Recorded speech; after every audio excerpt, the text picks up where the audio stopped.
이 시간 우리 각자에게 주시는 하나님 말씀은 마태복음 27장 51절로 54절 말씀입니다. 마태복음 27장 51절로 54절 말씀입니다. 이 시간 우리 각자에게 하시는 하나님의 말씀으로 함께 받겠습니다.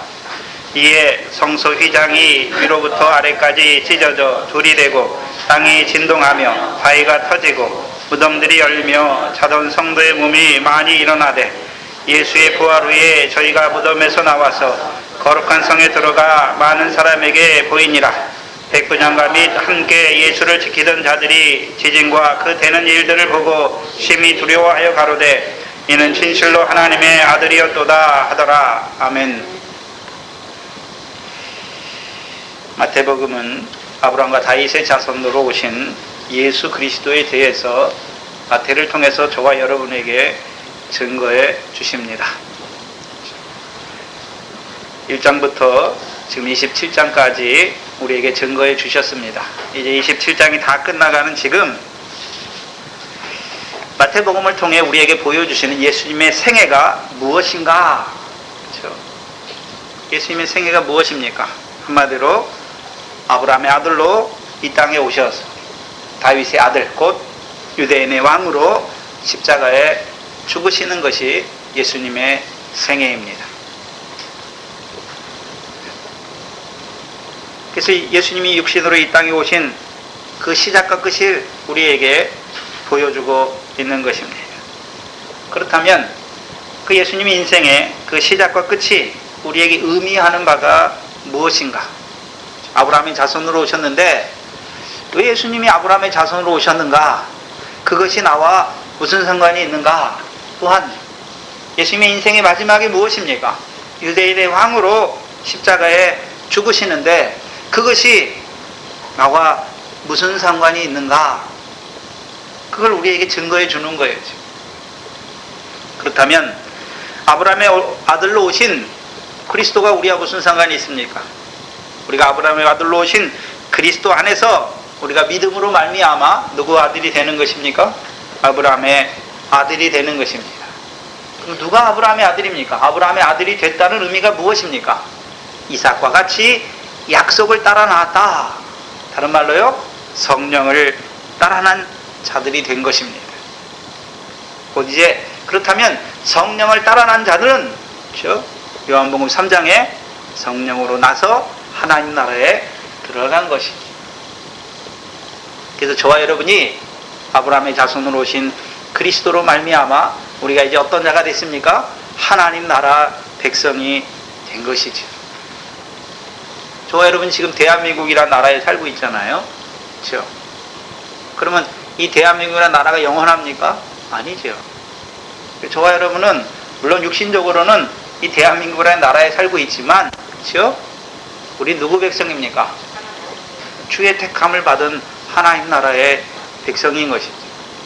그러면 차이가 나야 되는 거죠. 세상 사람과 하나님 나라의 백성의 차이가 무엇입니까?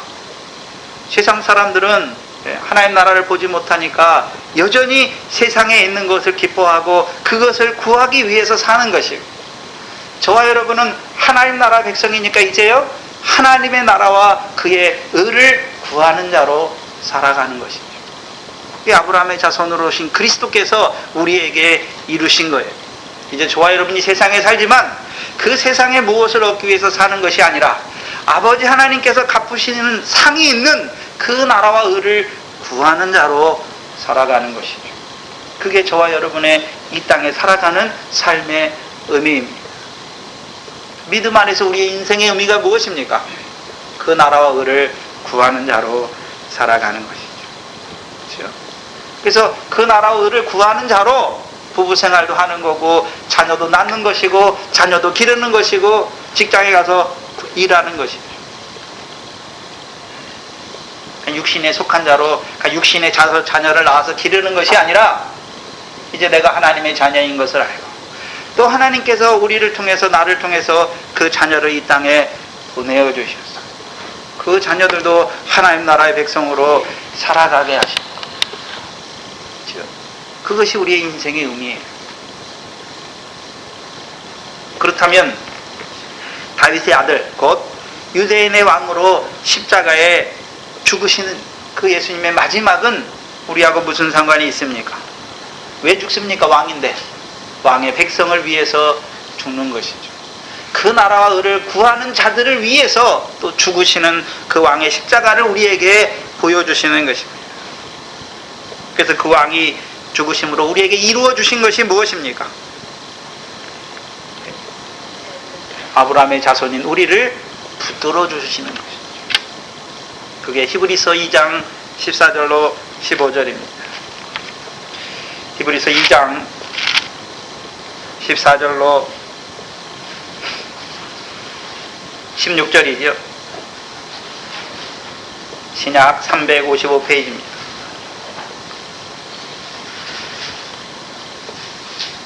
그 왕으로 죽으시는 예수님의 인생의 그 마지막이 저와 여러분에게 무엇을 의미하는가? 14절에 자녀들은 혈육에 함께 속하였음에 그도 또한 한 모양으로 혈육에 함께 속하심은 사망으로 말미암아 사망의 세력을 잡은 자 곧 마귀를 없이 하시며 또 죽기를 무서워함으로 일생에 매여 종로로 타는 모든 자들을 놓아주려 하심이니 이는 실로 천사들을 붙들어 주려 하심이 아니요 오직 아브라함의 자손을 붙들어 주려 하심이라. 이미 믿음 안에서 아브라함의 아들 되었지만 여전히 마귀의 권세로 말미암아 사망의 종로로 타는 그들을 놓아주는 것이죠. 붙들어 주는 것입니다. 그래서 히브리서 2장 14절로 16절은 두 가지를 보여줘요. 사망의 세력을 잡은 자 곧 마귀를 없이 하는 것이 무엇이고, 두 번째는요, 죽기를 무서워함으로 일생에 매여 종로로 타는 자들을 놓아주시는 것이죠. 그 두 가지로 갈리는 것이죠. 그래서 사망의 세력을 잡은 자 곧 마귀를 없이 하시죠. 무엇을 통해서요? 그리스도의 십자가를 통해서. 그래서 창세기 3장 15절에 그리스도의 십자가, 여자의 후손으로 오신 그가 뱀의 머리, 그렇죠? 사단의 머리, 마귀의 머리를 상하게 하시는 것이죠. 그것이 사망의 세력을 잡은 자 곧 마귀를 없이 하여 주시는 것이죠. 그럼 왕의 십자가가 사망의 세력을 잡은 자 곧 마귀를 없이 한다는 의미는, 그럼 우리가 예수 십자가 믿으면 이제 마귀가 우리에게 역사 안 한다는 것을 의미하는 게 아니죠. 그리스도 안에 있으면 마귀의 역사가 없는 거예요. 다른 말로 하면 마귀의 사망의 역사를 이겨나가는 자가 된다는 것이죠. 그래서 우리가 고린도전서 15장에 여러분이 많이 봤던, 그러면서도 깨닫지 못하던 55절에서 56절이 무엇입니까? 사망아 너의 이김이 어디 있느냐? 사망아 너의 쏘는 것이 어디 있느냐? 사망이 쏘는 것은 죄요 죄의 권능은 율법이다. 그래서 사망이 오늘도 우리를 쏴요. 뭘로요? 죄를 가지고. 근데 사망이 이깁니까? 그리스도 안에 있는 자들에게는, 그렇죠? 사망의 마귀가 사망으로 역사하잖아요. 그 죄를 말미암아 죄가 사망 안에서 왕노릇하게 하는 것이죠. 근데 그리스도 안에 있으면 우리로 죄를 쏘지만 죄가 더한 곳에 은혜가 넘치게 하심으로 말미암아 죄가 사망 안에서 왕노릇하지 못하게 하는 것이죠. 저와 여러분이 그리스도의 십자가 안에 있다는 말은, 그렇죠? 죄가 더한 곳에 은혜가 넘치게 하심으로 이제 그 죄로 말미암아 사망에 떨어지는 것이 아니라 나 같은 죄인을 사랑하시는 그 사랑에서 오히려 자라가게 되는 것이죠. 아브라함의 자손이에요, 저와 여러분이. 근데 그 나라와 의를 구하는 자로 살아가야 되는데 그 나라와 의를 구하지 못하는 자로 살아가는 우리, 그것이 죄잖아요. 근데 그 죄가 더한 곳에 은혜가 넘치게 하셨어요. 우리로 하여금 그 사랑 안에서 자라게 하는 것이죠. 그것이 사망의 세력을 잡은 그 마귀의 역사를 없이 하여 주시는 것이죠. 우리가 죄가 없기 때문에 마귀의 역사가 아니라는 것이 아니라 우리가 그 나라와 의를 구하면서도 여전히 더럽고 썩어지고, 그렇죠? 육체의 소욕을 따라 사는 그 모든 것을, 그러면 반드시 그렇게 사니까 더러운 가운데 망해야 되는데, 죽어야 되는데, 주께서 오히려 그 죄가 더한 가운데 은혜가 넘치게 하심으로 말미암아 우리를 살게 하시는 것입니다. 그래서 바다 물고기가 바다 짠물을 먹으면 죽을 것 같은데 오히려 더 자라가요.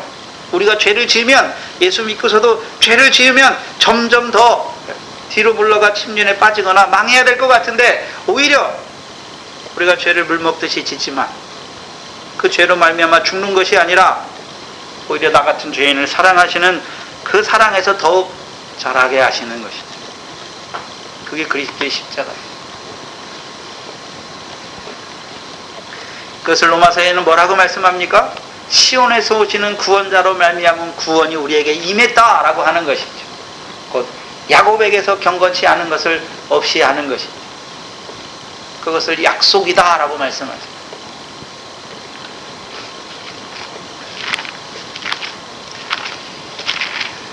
보시죠. 로마서 11장 26절로 27절에 보시면, 로마서 11장 26절로 27절입니다. 그리하여 온 이스라엘이 구원을 얻으리라 기록된 바 구원자가 시온에서 오사. 그렇죠? 다윗의 자손이 시온에 올라가시잖아요. 그래서 야곱에게서 경건치 않은 것을 돌이키겠고 내가 저희 죄를 없이 할 때에, 언제 없이 하십니까? 십자가에서 없이 하시는 것이죠. 없이 하실 때에 저희에게 이루어질 내 언약이 이것이라 함과 같으니라. 하나님이 약속하셨잖아요. 선지자들을 통해서 그 아들을 보내시는데, 그 아들이 왜 오십니까? 죽으시기 위해서, 고난받기 위해서 오시는 것을 보여줬잖아요. 그래서 그 말씀대로 십자가에서 유대인의 왕으로 그 고난 받으심으로, 죽으심으로 우리의 죄를 없이 하신 것입니다. 죄가 없다니까 우리가 죄를 안 져서 죄가 없는 것이 아니라, 이제 죄가 사망으로 역사하는 것이 아니라 죄가 더한 곳에 은혜가 더하심으로 죄로 말미암아 오히려 은혜 안에서 자라게 하시는 역사가 저와 여러분에게 이루어진 것입니다. 근데 우리의 문제는 뭐냐 하면, 죄를 인식하지 못하는 데 있는 거죠. 뭐가 죄인지 몰라요. 그럼 세상 사람들은 뭐가 죄입니까? 세상 법을 어기는 게 죄예요. 그렇죠? 법대로 살아야 되는 거잖아요. 근데 법을 어기면 죄가 있는 거죠.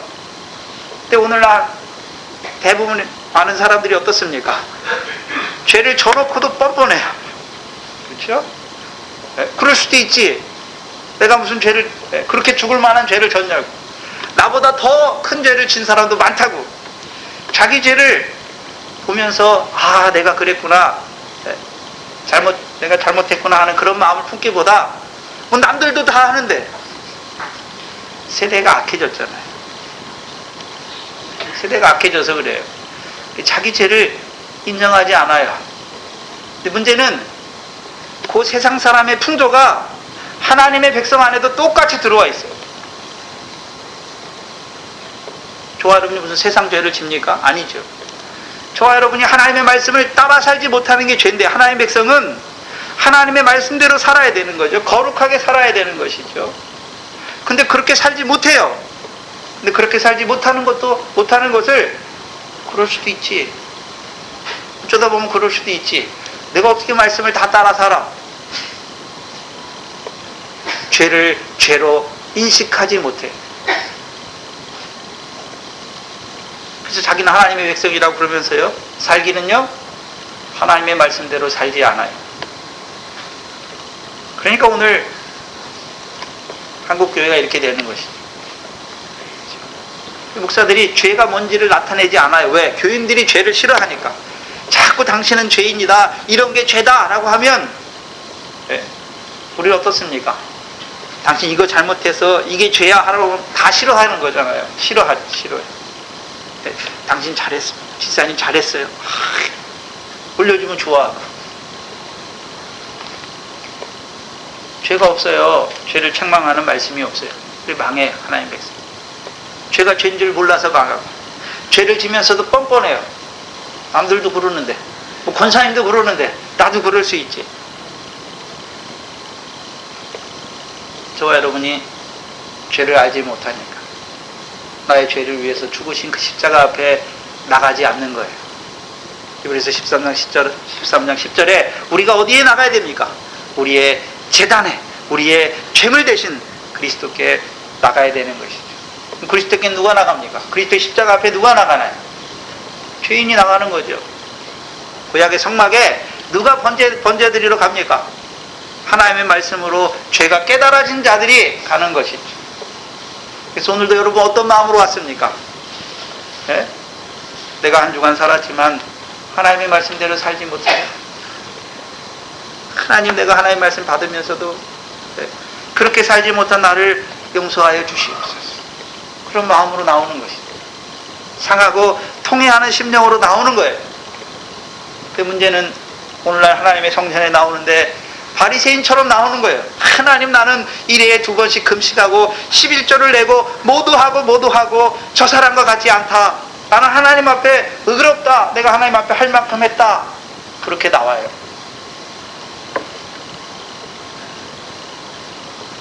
자기 죄를 알지 못해요. 그러니까 죄사함을 받지 못하니까 죄가 그저 있는 거예요.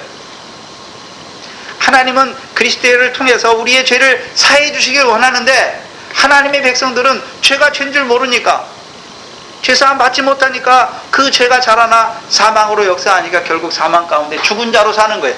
육신은 살아있는데 하나님이 보실 때는 죽었어요. 하나님의 나라와 그거를 구하지 못해요. 세상 사람이랑 똑같이 살아간단 말이죠. 죽은 겁니다. 육신은 살아있는데 죽었습니다.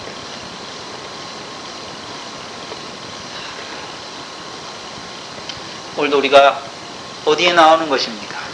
은혜의 보좌에 나오는 것이죠. 왜요? 은혜가 필요하기 때문에, 긍휼이 필요하기 때문에, 주의 자비가 필요하기 때문에. 근데 문제는 우리가 한 주간 살면서도 내 뭐가 더러운지, 우리가 세상 사람처럼 꼭 육신에 더러운 일을 해야 더러운 게 아니에요. 우리 속에 악한 생각, 살인의 마음, 간음의 마음, 음란의 마음, 거짓 증거, 회방, 그게 우리를 더럽게 하는 것이죠. 형제를 미워한 게 살인죄예요, 살인죄. 그게 내 마음에 있으면서도 내가 더러운 줄 알지 못해요.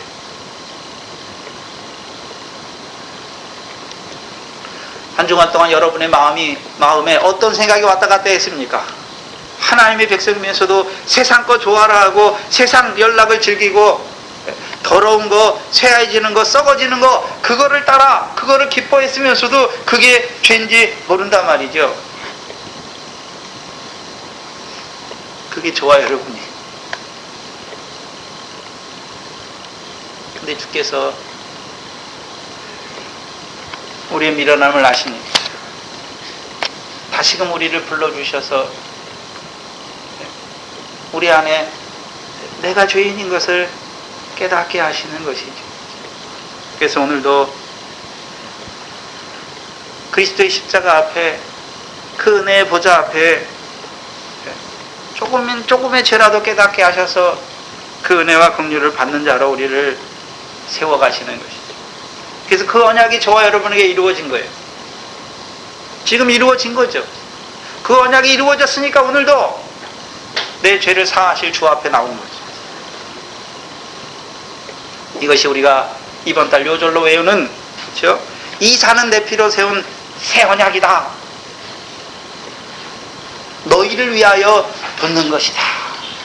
그래서 그 새 언약의 피를 우리에게 부어주시는 것이죠. 그래서 저와 여러분이 오늘도 은혜의 보좌 앞에 나와서 다윗의 행복, 그렇죠?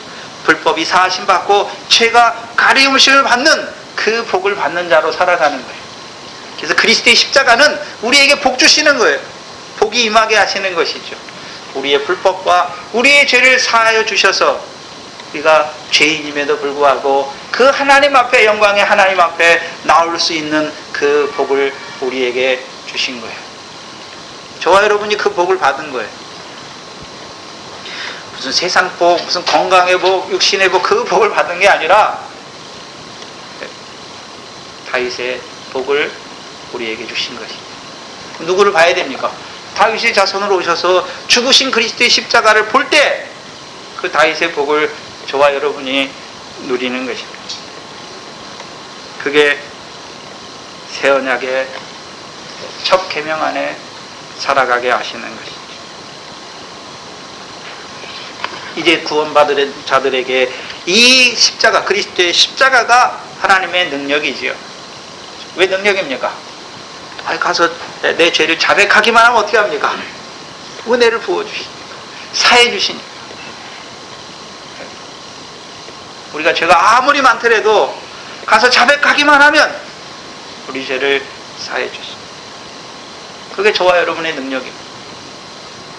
근데 그 능력은 십자가에 갈 때 나오는 것입니다.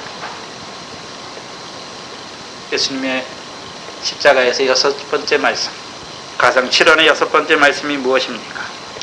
유대인의 왕으로 십자가에 못 박히시고 다 이루었다. 그래서 이 땅에 자기를 보내신 그 하나님의 뜻을 다 이루어 주셔서 그 하나님 백성에게 언약을 이루어 주시는 거죠.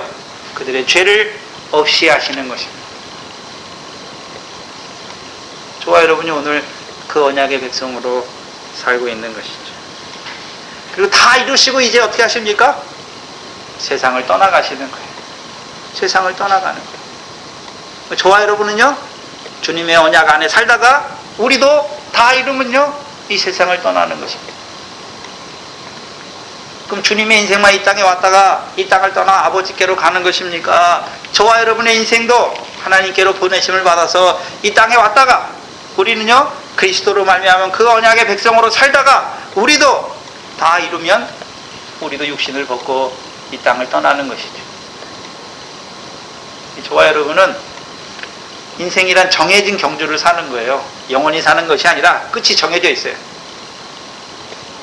죽는 거예요, 끝이. 그렇죠?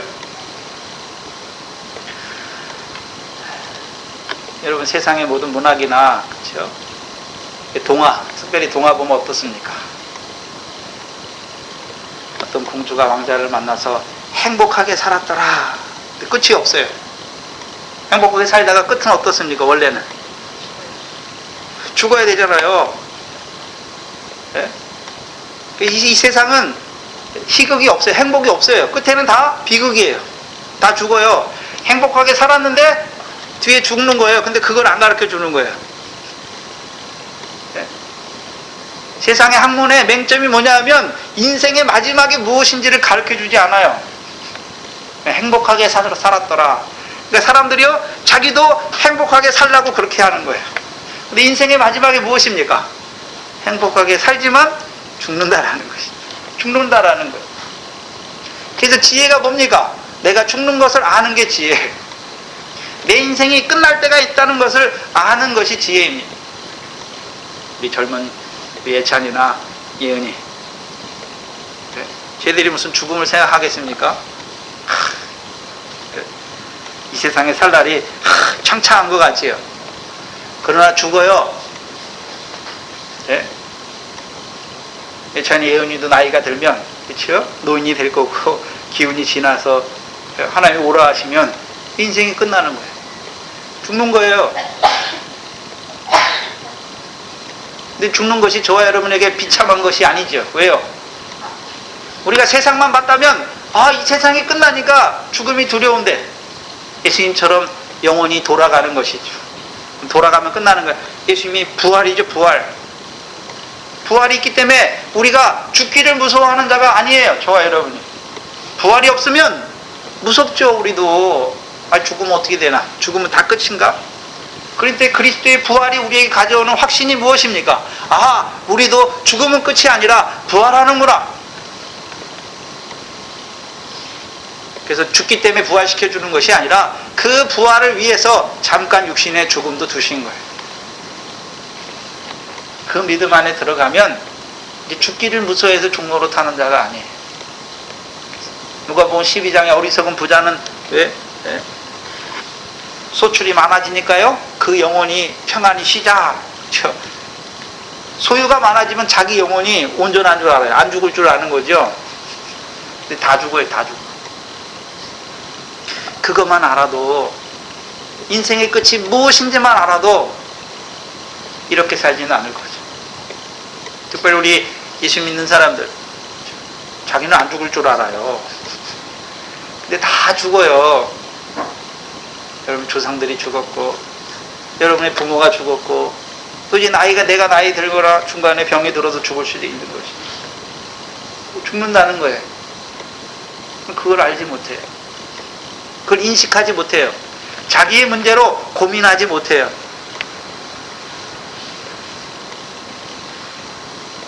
여러분도 돌아갑니다. 우린 죽는 게 아니라 돌아가는 거예요. 육신을 벗는 것이죠.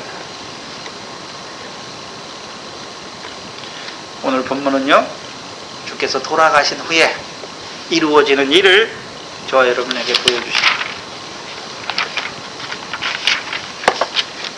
그래서 오늘 본문을 들어가기 전에 예수님의 죽음의 의미를 두 가지로 제가 생각해 봤어요. 제가 생각해 본 것이 아니라 성경이 그렇게 말해요. 첫 번째는 예수님의 십자가 자체가 우리에게 주는 의미가 무엇인가. 예수님의 십자가 자체가 우리에게 주시는 의미가 무엇인가. 지금 오전 시간에 지금 한 거예요, 지금까지. 그렇죠? 주님의 피로 세우신 새 언약 안에 우리를 살아가게 하시는 것이죠. 그게 십자가 자체가 우리에게 주는 의미예요. 그렇다면 오늘 본문은 뭘 말씀해 줍니까? 예수님의 십자가가 가져오는 변화가 무엇인가?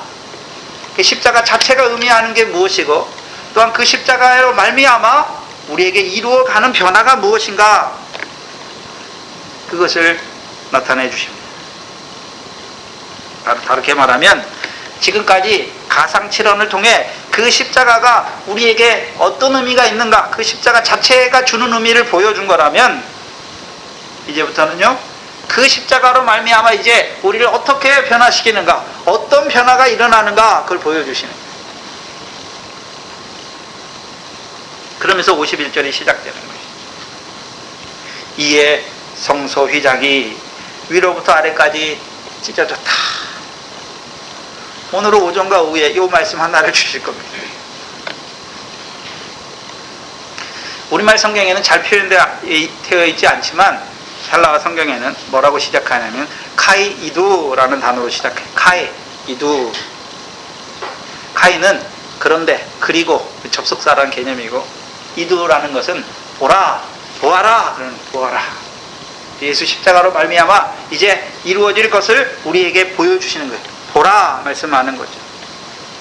근데 첫 번째, 그럼 어떤 것이 이루어집니까?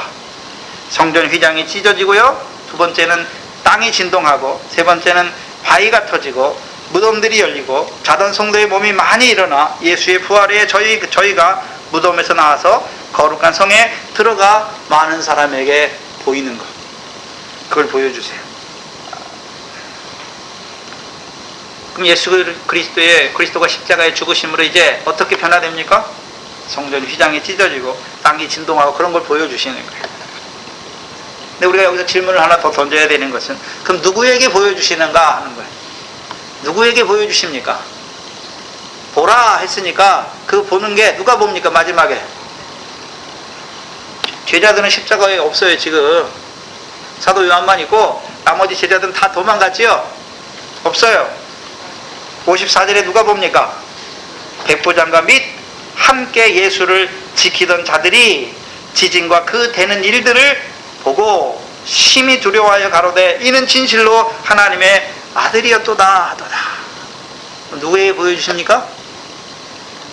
백부장과 예수를 지키던 자들에게 보여주시죠. 그럼 단지 그들이 지키기만 했습니까? 그것을 보면서 이는 참으로 하나님의 아들을 고백하는 자들이 됩니까? 참으로 하나님의 아들이었다 고백하는 자들에게 보여주는 거예요. 그래서 헬라어 본문에는 보라 하잖아요. 그런데 보라 했으니까, 근데 54절에 누가 봅니까? 백부장과 예수를 지키던 자들이 보게 되는 것이죠. 그러면 잘 보세요. 그럼 백부장에게만 보여줬습니까? 그러면 성경에 기록할 필요가 없죠. 백부장에만 보여주는 것이 아니라 백부장들과 같이 예수 그리스도가 죽으신 것을 보고 하나님의 아들이었음을 고백하는 자들에게 보여주시는 거예요. 예수 그리스도의 십자가를 보면서 그 십자가가, 그 왕의 십자가가 하나님의 아들로 나를 위해서 죽으시는 것을 고백하는 자들에게 보여주시는 거예요. 오늘 본문. 첫 번째, 무엇을 보여줍니까? 성소의 휘장이 위에서부터 아래로 찢어져 둘이 되는 것을 보여주시는 것이죠. 그럼 여기 성소 휘장은, 이때는 헤롯 성전이 있으니까, 그렇죠? 헤롯 성전에 있는 성소와 지성소를 구별하는 그 휘장이 찢어지는 것이죠. 그 찢어지는 걸 보여줘요. 왜 예수 그리스도가 십자가에 죽은 뒤에, 그렇죠? 왜 헤롯 성전에 있는 그 성전이 찢어지는 것입니까? 그게 무슨 의미인지를 봐야 되는, 그걸 보여주신단 말이죠. 그럼 1차 목격자, 그걸 누가 봅니까? 백부장과 함께 예수를 지키는 자들이 보는 것이죠. 한번 우리가 생각해야 되는데, 지금 백부장이 어디 있습니까? 예수 십자가 앞에 있잖아요. 골고다에 있죠. 골고다. 근데 골고다에 있는데 헤롯 성전은 어디 있습니까? 저기 있잖아요. 그리고 헤롯 성전 안에, 헤롯 성전은 벽으로 둘러싸여 있으니까 그 성전 안에 지성소에서 그 휘장이 찢어지는 걸 어떻게 봅니까? 육신의 눈으로는 못 봐요. 그럼 육신 세계에서 보여주는 역사가 아니란 말이죠. 신령한 일을 보여주시는 거예요, 지금. 그래서 우리가 예수님의 생애에서 예수님께서 하신 일들을 볼 때, 그렇죠? 어떤 의미로 봐야 됩니까? 그냥 육신 병 고치는 의미로 봐야 됩니까? 예를 한번 보죠. 마태복음 9장입니다. 1절로 8절을 보시면, 마태복음 9장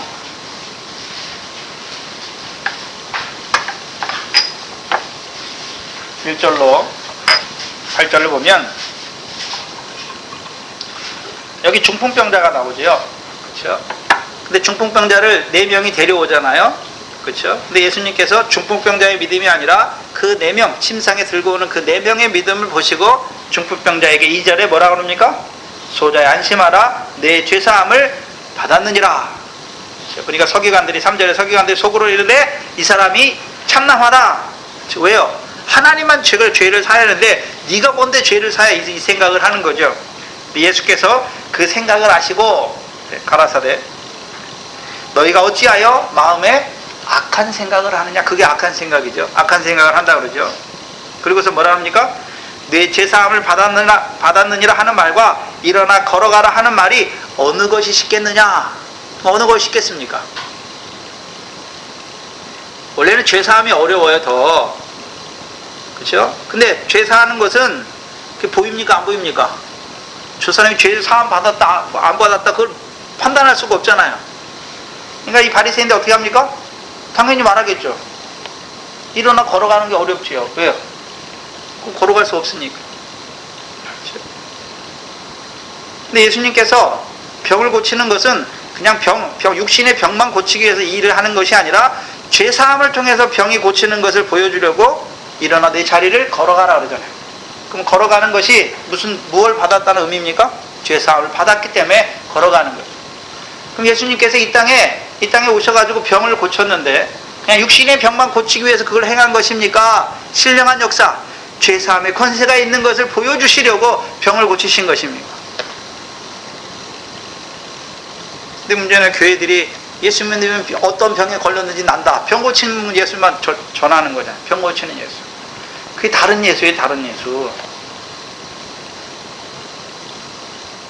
만약에 예수님이 육신의 병 고치는 것이 목적이라면 육신으로 계속 살아야지. 육신이 안 죽어야 되잖아요. 육신 잘되게 하는 게 목적이라면 병 고치고 그 사람 죽으면 안 되죠. 영원히 살아야 되죠. 다 죽어요.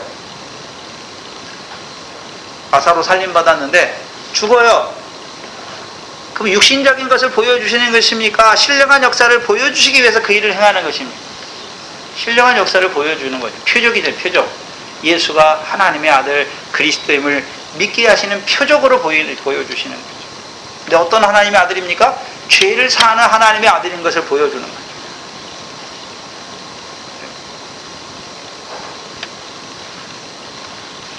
그러면 이 휘장을 찢어준 것도, 휘장을 통해 이루시는 사건도 육신적 그냥 헤롯 성전에 있던 휘장이 찢어져서 그냥 육신의 세계에서만 보여주는 것이 아니라 신령한 역사인 것을 보여준다는 거죠.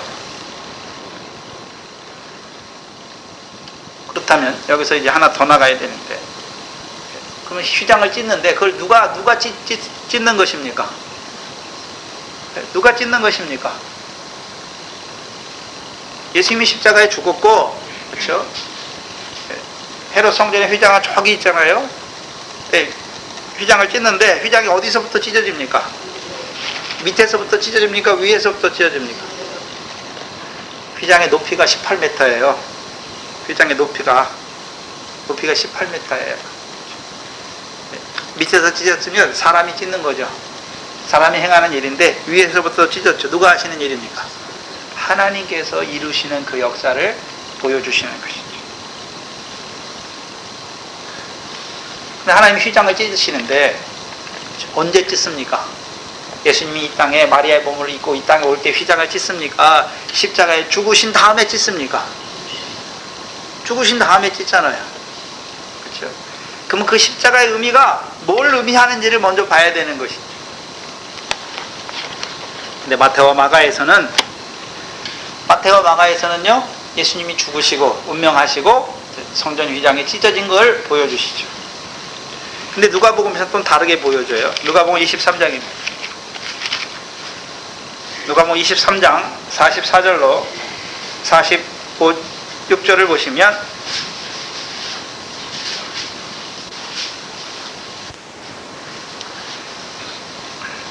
누가복음 22장 44절로 46절을 보시면 여기서는 휘장을 찢는데, 그쵸? 7번째 말씀 전에 찢어요.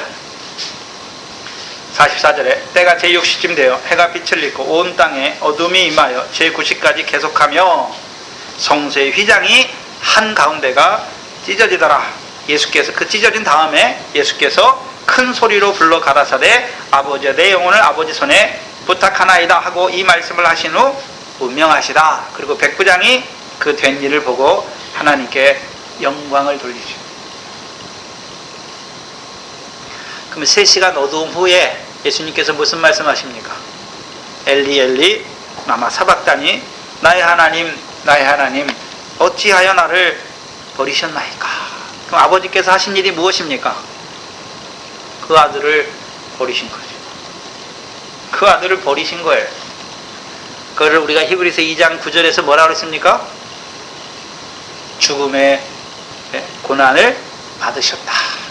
그럼 예수님께서 왜 죽음의 고난을 받으셨습니까? 십자가에서 피 흘리시고, 그렇죠? 아버지여 저희를 사하여 주시옵소서, 자기 하는 것을 알지 못하니라 했잖아요.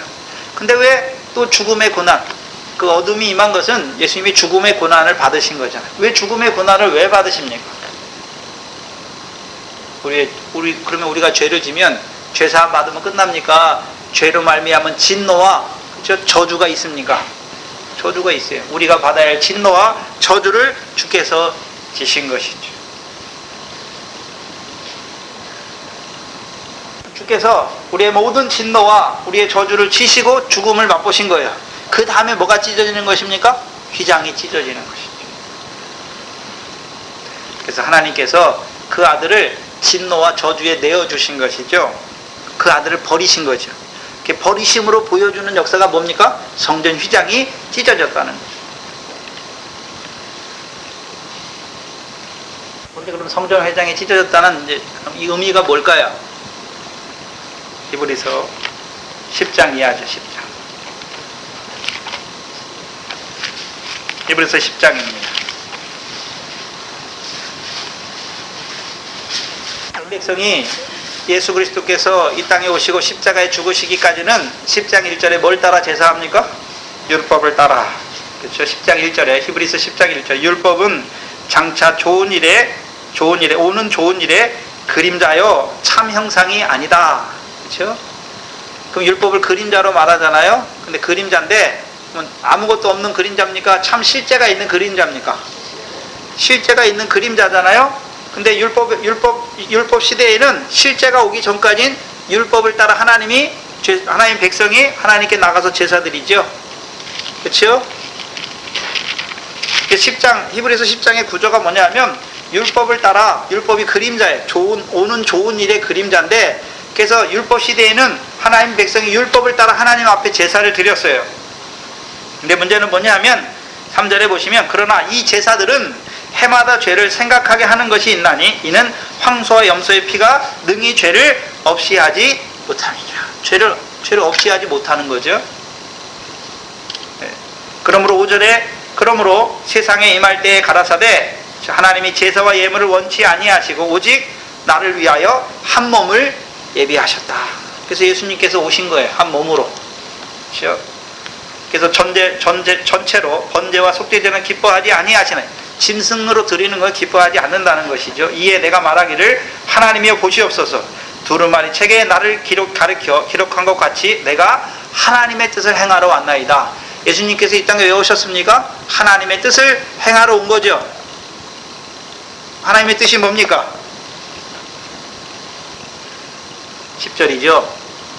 예수 그리스도의 몸을 단번에 드리시는 거죠. 자기가 제물이 되시는 거예요. 그렇죠?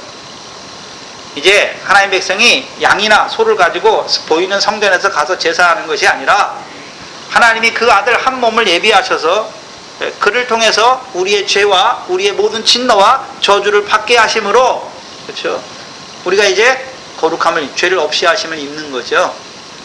그럼 이제 예수 그리스도께서 십자가에서 죽으셨으니까 이제 첫 번째 율법을 따라 드리는 제사가 어떻게 되는 것입니까? 패하는 거예요.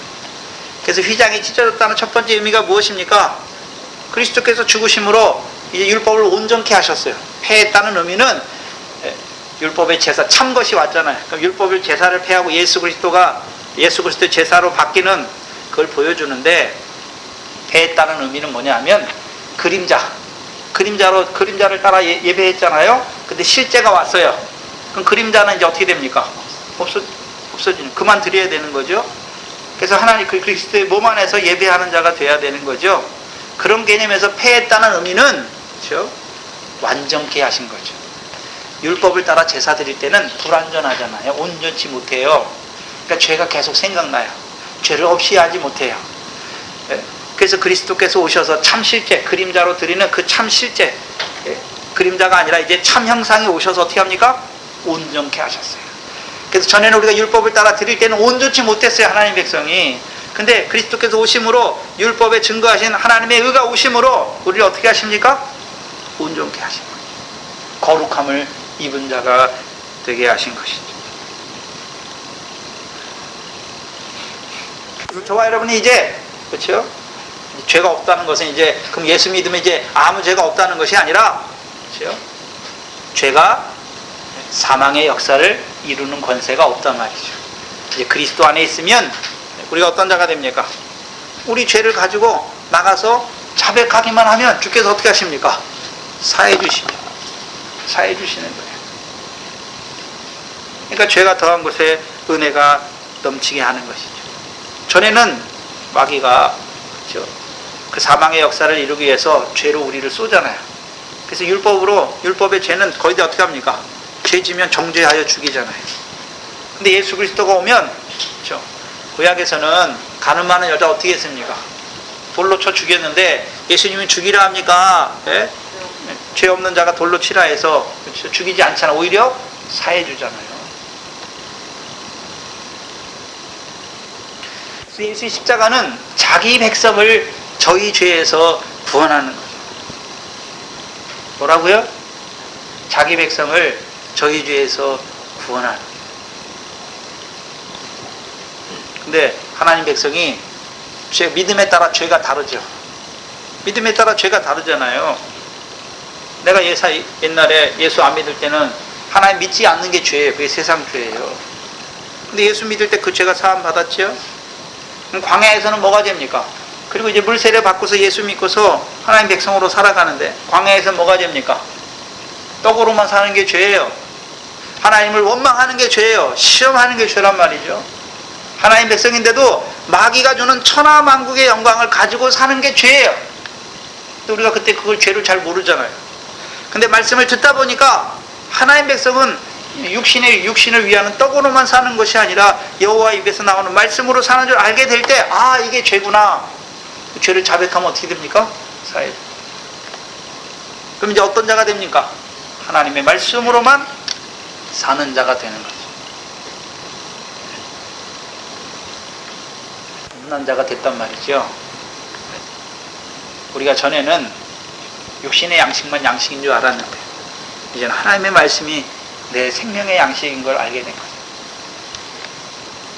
그럼 가나안 땅에서, 하나님 나라에서 뭐가 됩니까? 세상 염려, 질이 유혹하는 게 죄예요. 또요? 더러운 거, 우리 마음이 더러운 거, 쇠해지는 거, 네? 썩어질 거, 그거 따라 사는 게 죄예요. 근데 그 죄도 자백하기만 하면 어떻게 합니까? 사해 주시죠. 더 나아가서 뭐가 죄입니까? 사랑하지 않는 게 죄예요. 형제를 사랑하라 했는데 형제를 오히려 미워하는 게 죄란 말이에요. 근데 우리가, 여러분이 남편이 미운 짓 하면 밉잖아요. 미워해놓고서 그게 죄인 줄 압니까? 모릅니까? 몰라요. 거기에 있는 거예요. 여러분이 남편이랑 살 때 남편이 미운 짓 하니까 밉잖아요. 남편이 잘해주면 밉습니까? 사랑스럽습니까? 사랑스러운데, 남편이 미운 짓을 해요. 내가 싫어하는 일을 한단 말이죠. 그럼 어떻습니까? 여러분 마음에 뭐가 올라갑니까? 네? 밉잖아요. 내가 저런 남자 만나가지고 이렇게 하잖아요. 네? 미워하잖아요. 미움의 마음이 있잖아요. 우리 마음에. 그게 살인이잖아요. 남편도 똑같아요. 아내 미워하는 마음이 있잖아요. 그럼 그게, 예? 남편이 더러운 것입니까? 내가 더러워지는 겁니까? 내가 더러운 거잖아요. 근데 더러운 줄 모른단 말이죠. 근데 말씀을 받다 보니까, 아, 내가 남편을 미워하는 것이 내가 더러운 것이구나. 그 더러운 걸 알게 되는 거예요. 그럼 더러워질 때마다, 남편에게 미운 생각이 들 때마다 어디에 나갑니까? 내가 더러운 줄 아니까, 내가 죄인 줄 아니까 어디에 나갑니까? 그리스도의 십자가 앞에 나가는 거예요. 그리스도의 십자가는 저 사람을 고치는 것이 아니라 나를 온전케.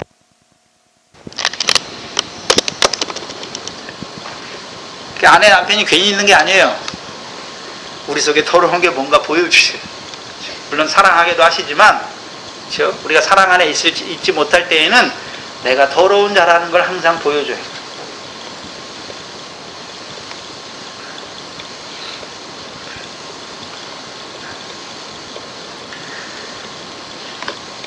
그리스도 자기 백성을 저희 죄에 사하잖아요. 여러분은 어떤 죄를 가지고 오늘도 나갑니까?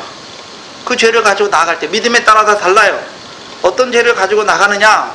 나갈 때마다 작은 죄든지 큰 죄든지, 그렇죠? 사해 주시는 거예요.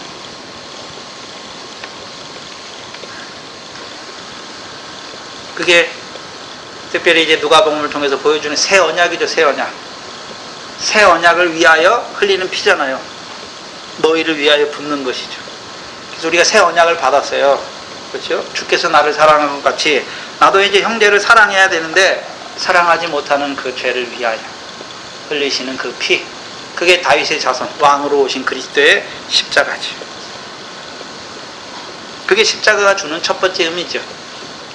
저와 여러분은 이제 남편이 미워졌어요. 그럼 양을 가지고 성전에 나가는 것이 아니라 누구에게 나갑니까? 그리스도의 십자가 앞에 나가는. 그게 성전 휘장이 찢어졌어요. 만약에 성전 휘장이 그냥 있으면 우리도 어떻게 됩니까?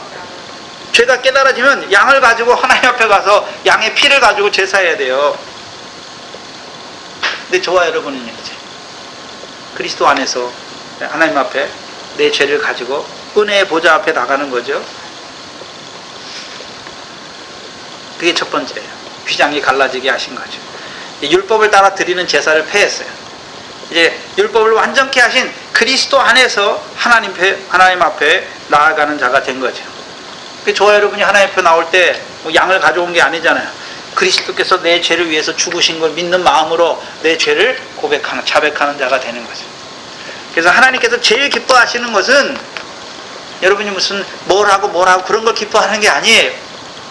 자기 죄를 자백하는 걸 하나님이 제일 기뻐하세요. 그게 하나님을 영광스럽게 하는 거예요. 그럼 죄를 자백하는데 하나님 어떤 하나님입니까? 죄인을 사랑하시죠. 하나님이 거룩하신데 나는 거룩하니까 죄 있는 자들 다 심판하고 죽이고 그런 거룩이 아니라 죄인을 사랑하시는 거룩이란 말이죠. 어떻게 해요? 그 아들을 내어주시기까지, 그 아들을 죽이시기까지 우리를 사랑하시는 그 사랑을 입게 하시는 것입니다. 그게 휘장을 찢어주시는 그리스도의 십자가예요. 그래서 이브리서 10장 20절에 휘장은 곧 저의 육체다 라고 말씀했잖아요. 저의 육체잖아요. 그 예수 그리스도의 육체를 통해서 뭘 찢어주셨습니까? 휘장을 찢어주셨어요.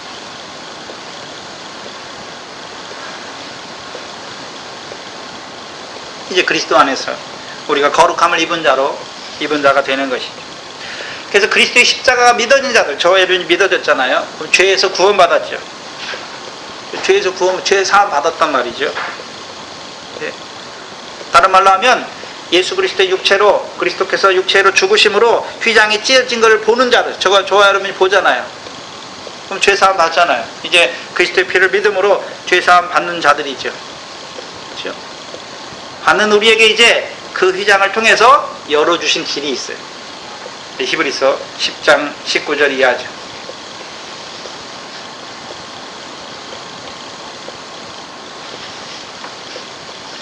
히브리서 10장 19절 이하에 보시면, 그러므로 형제들아 우리가 예수의 피를 힘입어 성소에 들어갈 담력을 얻었나니 그 길은 우리를 위하여 휘장 가운데로 열어놓으신 새롭고 산 길이요 휘장은 저의 육체다.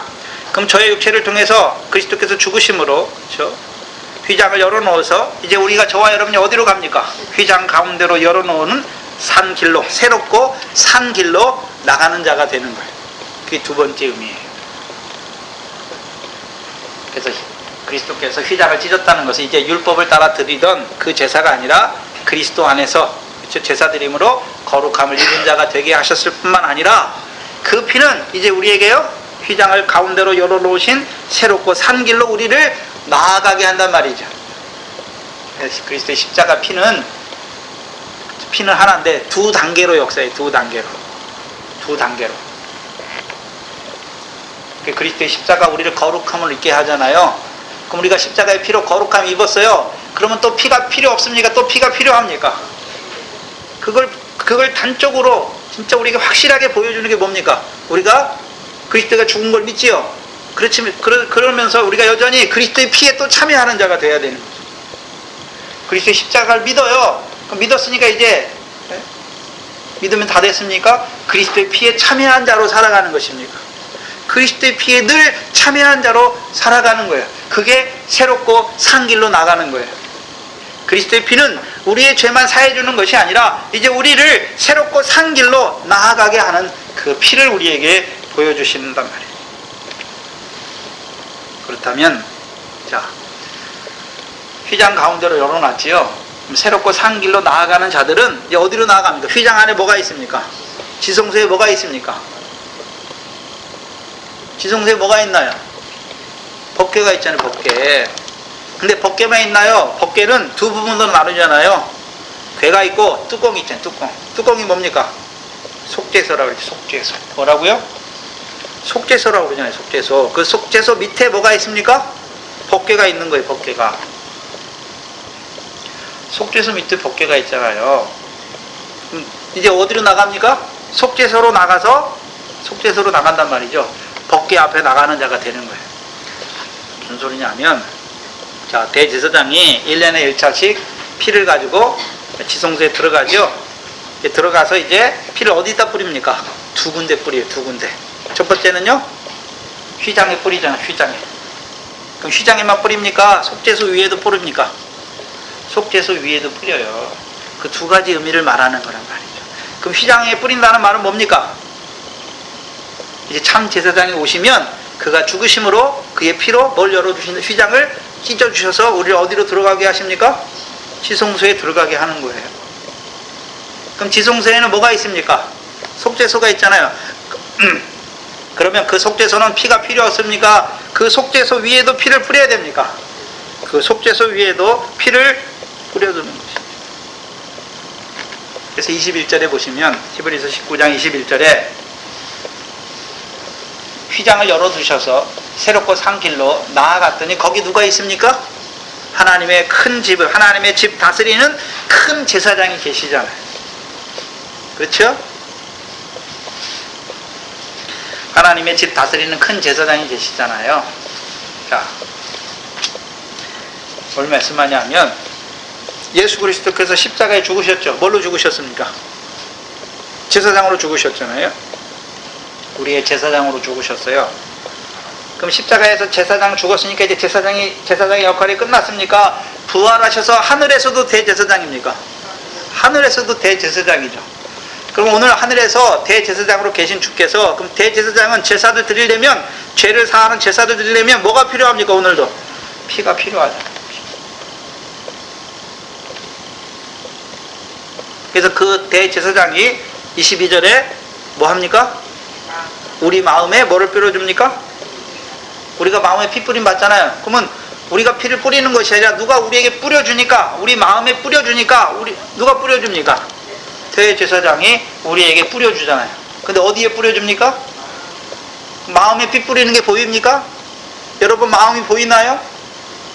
마음이 안 보이는데 마음의 피는 또 어떻게 보입니까? 안 보여요. 예수 그리스도께서 십자가에 죽으실 때 흘리시는 피는 보이는데 이제 하늘에서 대제사장이 되셔서 우리에게 우리 마음에 뿌려주시는 그 피는 보입니까? 안 보입니까? 안 보여요. 안 보여요. 근데 뿌려줍니까? 안 뿌려줍니까? 그 피를 뿌림 받으면 어떤 자가 됩니까? 양심의 악을 깨달아요. 뭘 깨닫는다고요? 양심의 악을 깨닫는 자가 되는 거죠. 그럼 양심의 악만 깨닫습니까? 그 양심의 악으로 말미암아 하나님 앞에 자기가 죄인임을 자백하게 되고 사함받게 되는 것입니다. 사함받게 돼요. 새롭고 산 길로 가는 자들은 뭐가 죄입니까? 우리 속에 양심의 악이 있는 게 죄예요. 그래서 그 악을 깨닫게 하시잖아요. 그게 베드로전서 1장 2절이에요. 히브리서를 적어두시고 베드로전서 1장 2절을 보시면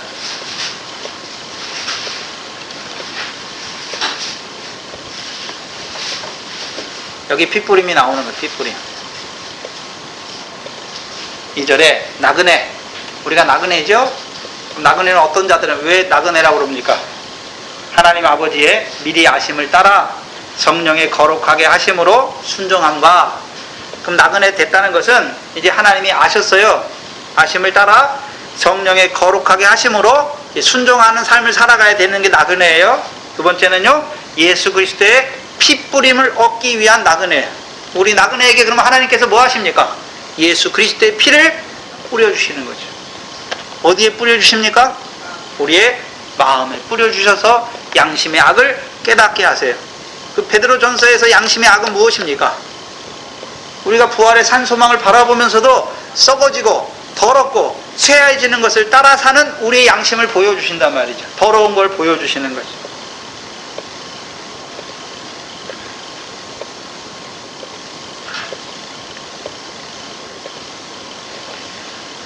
그것을 로마서 5장 5절에는요, 하나님이 성령을 우리 마음에 부어주셔서 하나님의 사랑을 깨닫게 하는 거죠. 그래서 그것을 베드로전서 1장 2절과 로마서 5장 5절을 합해서 이제 피 뿌려주시는데 무슨 피입니까? 성령의 피 뿌림이에요. 성령. 무슨 피복음 이런 걸 말하는 것이 아니라 저와 여러분이 나그네인데, 그렇죠? 우리 마음에 더러운 거, 쇠해지는 거 따라 살잖아요. 근데 우리가 깨닫지 못해요. 뭐가 뿌려지니까 깨닫습니까? 피가 뿌려질 때 깨닫는 거예요. 피가 뿌려질 때 깨닫는 거예요. 우리가 죄가 어떻게 깨달아집니까? 우리 마음에 피를 뿌려주니까 죄가 깨달아지는 거예요. 그래서 히브리서 7장 24절 25절이 무엇입니까? 예수는 항상 계심에 그 제사장의 직분도 변치 않아요. 그래서 그가 자기를 힘입어 하나님께 나아가는 자들을 온전히 구원하시죠. 어떻게 해요? 어떻게 구원할 수 있습니까? 이는 저가 살아서 대제사장으로서 우리를 위해서 항상 뭐 하십니까? 간구하시잖아요. 그럼 예수 그리스도가 오늘 하나님의 우편에 대제사장으로 계시는데 뭐를 간구하십니까? 우리를 위해서 간구하는데, 항상 살아서 간구하는데 뭘 간구하십니까? 우리가 양심의 악을 행하고 살면서도 그게 악인 줄 몰라요. 죄를 지으면서도 죄인지 몰라요. 근데 누가 기도하십니까? 그 죄를 놓고 대제사장이 우리를 위해서 기도하시는 거예요. 그러니까 하나님이 그 기도를 들으시고 우리 마음에 피를 뿌려서 우리 양심에 죄가 있는 것을 알게 하시는 거예요. 여러분이 그냥 내가 죄를 깨닫는 게 아니라 우리를 위해서 오늘도 그리스도께서 자기 피를 놓고 하나님 앞에 기도하시는 거예요. 저가 하나님 나라 백성임에도 불구하고 산소망 가운데 하늘의 기업을 있는 자로 살아야 됨에도 불구하고 썩어지고 더럽고 쇠하해지고 형제를 사랑하지 못하는 그 미운 마음으로 살아가는데 그 미움이 더러운 건지 모르는 거예요. 죄인지 모르는 우리를 위해서 기도하신단 말이죠.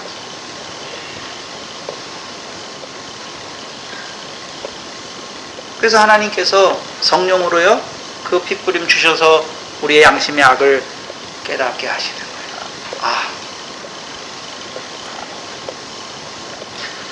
스스로 깨닫는 게 아니에요. 다윗이 가는죄 사는죄 범했잖아요. 범하고서도 뻔뻔하게 살아요. 나단이 와가지고 양 100마리 있는 사람이 과부의 양을 뺏어가지고 친구를 자기가 온 동물을 대접했다 하니까 다윗이 그 사람은 반드시 죽어야 된다고 막 그러면서 뻔뻔하게 그러잖아요. 나단이 뭐라 그럽니까? 당신이 그 사람이다. 그 하나님이 나단 누가 보내? 나단이 간 게 아니야. 하나님이 나단을 보내셨잖아요. 왜요? 다윗이 죄를 지면서도 뻔뻔하게 살고 있어요. 그게 사망의 골짜기잖아요. 농부의 골짜기를 지나고 있어요. 그냥 하나님이 어떻게 하십니까? 나단을 보내서 죄를 깨닫게 하는 거예요. 그럼 다윗은 뭘 보고 있습니까? 대제사장이 자기를 위한 기도를 보고 있는 거죠. 그래서 다윗의 행복이잖아요. 네? 불법과 죄를 사해 주시는 그 복을 받은 자가 되는 거죠. 그럼 다윗이 사도행전 2장 보면 그리스도의 부활을 먼저 봤어요. 그럼 뭐도 받겠습니까? 그리스도의 십자가도 봤을 뿐만 아니라 그럼 부활하신 그리스도께서 뭐 하고 있습니까? 오늘도 자기를 위해서 기도하고 있는 걸 보니까 주께서 내 우편에 계시니까 내가 오늘도 안전히 거하는 걸 보는 거예요. 다윗이 거기까지 보는 거예요.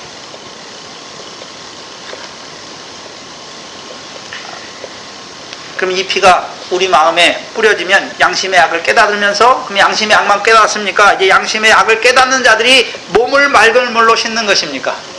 몸을 맑은 물로 씻어요. 그렇죠? 씻는 건 어떤 의미입니까? 요한복음 1장 9절이죠. 요한 1서 1장 9절이죠. 우리가 우리 죄를 자백하면 저는 기쁘고 미쁘고 의로우사 우리 죄를 사하시고. 그럼 사하시기만 합니까? 뒤에 깨끗하게 하십니까? 깨끗해. 뭘로요? 물로 깨끗하게 한다는 의미가 무엇입니까? 이제 에스겔서 36장 25절이죠. 우리의 모든 더러운 것과 모든 우상을 섬기면서 우리를 정결하게 하는 것. 정결하게 한다는 의미가 무엇입니까? 로마서 6장이죠. 그리스도 예수와 합한 물세례. 그럼 그리스도 예수와 합한 물세례 받으면 어떤 자가 됩니까? 이제 죄에 대하여 죽는 자가 됩니다. 죄를 끊는 자가 된다 말이에요. 오늘도 우리로 그리스도의 죽으심을 통해서 그 성막 휘장을